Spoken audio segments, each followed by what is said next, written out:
நம்ம கரலாக்கட்ட பயிற்சியில் 2 நாள் பயிற்சி சனி ஞாயிறு.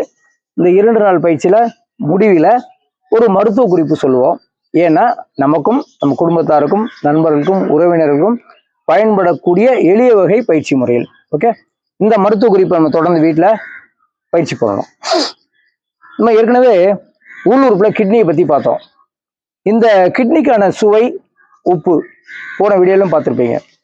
அந்த உப்பை நம்ம எப்படி கையாளுறது, எப்படி இந்த உப்பை வந்து மருத்துவமாக பயன்படுத்துறதுன்றதுதான் இன்னைக்கு மருத்துவ குறிப்பு. இப்போ உப்பெல்லாம் வந்து அயோடின் கலந்த உப்பு தான் கிடைக்குது. என்னைக்கு அயோடின் கலக்க ஆரம்பிச்சாங்களோ அதுக்கப்புறம் தான் எல்லாருக்குமே தைராய்டு ப்ராப்ளமே வந்தது. ஆனால் அந்த காலத்தில் யாருமே எதை பயன்படுத்தலை, அயோடின் கலந்த உப்பை பயன்படுத்தலை. சரி, அதை விட்டுல நம்ம என்ன செய்யணும் அப்படின்னு பார்த்தா, நாட்டு கல்லுப்பு வாங்கிக்கோங்க. நாட்டு கல்லுப்பு அதை தான் நீங்கள் சமையலுக்கு பயன்படுத்தணும். 1, அந்த உப்புலையும் விஷங்கள் கொஞ்சம் இருக்கலாம். அதனால ஒரு மண் சட்டியில் அதை 2 மாதம் வச்சிங்கன்னா, ஒரு மண் பாத்திரத்தில் கல் உப்பை வாங்கி போட்டு வெள்ளை துணி வச்சு மூடிடணும். மினிமம் 1 மாதமாவது இருக்கணும். அதுக்கப்புறம் அந்த உப்பை பயன்படுத்தினா அந்த மண்பானை அந்த உப்புல உள்ள விஷத்தை எடுத்துட்டு நல்ல உப்பு மட்டும் நமக்கு கிடைக்கும். மண் பாத்திரத்துக்கு ஒரு சிறப்பு என்னன்னா, சத்துக்களை தக்க வைத்து கொண்டு அசத்துக்களை வெளியேற்றி விடும். எப்படி? சத்துக்களை தக்க வைத்துக் கொண்டு அசத்துக்களை வெளியேற்றிடும். எதுவும் எந்த ப்ராசஸ் தேவையில்லை. உப்பை உள்ள வச்சு சட்டியில வச்சா போதும். 1 மாசம் கழிச்சு அந்த உப்பை பயன்படுத்தலாம், வேற உப்பை நீங்க போட்டுடலாம். ஆனா அந்த மண் சட்டி 1 மாதம் தான் பயன்படுத்தணும். அப்புறம் அந்த மண் சட்டியை தூக்கி போட்டுடணும். அவ்வளவுதான், அதோட பயன்பாடு அவ்வளவுதான். அதுக்கப்புறம் இந்த ஹோல்ஸ் எல்லாம் பிளாக் ஆயிரும், அந்த பயன்பாடு கம்மியா கிடைக்கும். அதனால 1. 2வது, ஒரு இரும்பு கடாயில நமக்கு தேவையான உப்பை வறுக்கணும்.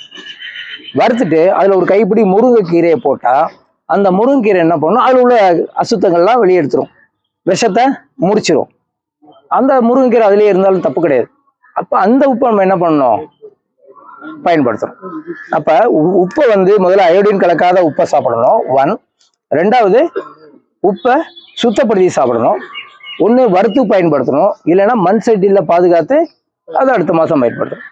இந்த மாதிரி பயன்படுத்தும் பொழுது உப்புல உள்ள அசுத்தங்களோ அதில் உள்ள விஷங்களோ நம்ம உடலை தீங்கு பண்ணாது. உடல் அப்படின்னா கிட்னியை பாதிக்காது. அப்ப உப்பு சுவையும் நமக்கு கிடைக்கும், உப்புனால உள்ள கெடுபலனும் நமக்கு கிடைக்காது. நல்லது தானே? அப்ப கிட்னி வந்து பிரச்சனை ஆச்சுன்னா உப்பு கால் வீக்கத்தை கொடுக்கும். உங்களுக்கு கிட்னியில பிரச்சனை இருந்தால் அதிகப்படியான உப்பு உங்களுக்கு கால்கள்ல வீக்கத்தை கொடுக்கும், கண்களுக்கு கீழே ரப்பை கீழே வீக்கத்தை ஏற்படுத்தும். இதெல்லாம் கிட்னி வந்து வீக்குன்னு அர்த்தம். அப்ப உப்புனால நம்ம என்ன பண்ணோம், நோயாளி ஆகாம நம்ம பார்த்துக்கலாம். ஓகே, அப்ப உப்பை வந்து உயர்தரமா மாத்துறோம், அதுல விஷத்தை நீக்கிறோம். என்ன கஷ்டமான வேலையா? மண் சட்டியில வச்சு 1 மாசம் கழிச்சு அந்த உப்பு பயன்படுத்த போறோம். இல்ல கடாயில போட்டு வறுத்து முருங்கைக்கீரையை போட்டு அந்த விஷத்தை முறிச்சிட்டு உப்பு பயன்படுத்த போறோம். இந்த உப்பை பயன்படுத்தினால உங்க கிட்னி பாதிக்கப்படாது. 1. அடுத்தது, நீங்க இன்னும் கொஞ்சம் கிட்னியை மேம்படுத்தணும்னு நினைச்சீங்கன்னா, மூக்கரட்டை கீரை ஒரு கீரை இருக்கு, அந்த கீரையை சமையல் பண்ணி சாப்பிடலாம். இல்ல மூக்கரட்டையில மாத்திரைகள் விற்கிது ஆயுர்வேதிக் ஷாப்ல, சித்தால, அந்த மாத்திரையில சாப்பிடலாம். மூக்கரட்டையில சிரப் விற்கிது கடையில, அந்த சிரப் எடுத்துக்கலாம். ஸோ இந்த மாதிரி உப்பையும் மூக்கரட்டையும் பயன்படுத்தினா நீங்க கிட்னியை பத்தி கவலைப்படாம உயிர் வாழலாம்.